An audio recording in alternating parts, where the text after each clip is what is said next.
to set up WhatsApp username or change your name on WhatsApp.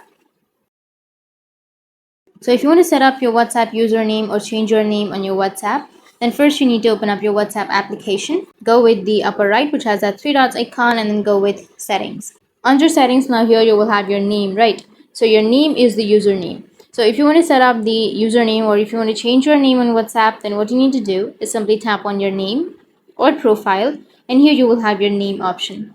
So simply go with the right side, which has that pencil shaped icon, and from here you can remove the name and then add another name. Once you've added, you can simply have a save option on the bottom right. Tap on save and your name will be saved. So this is not your username or your PIN, but this name will be visible to your WhatsApp contacts. So that's how you can set up your username or change your name on your WhatsApp. And if you have any questions, feel free to comment below. Thanks for watching.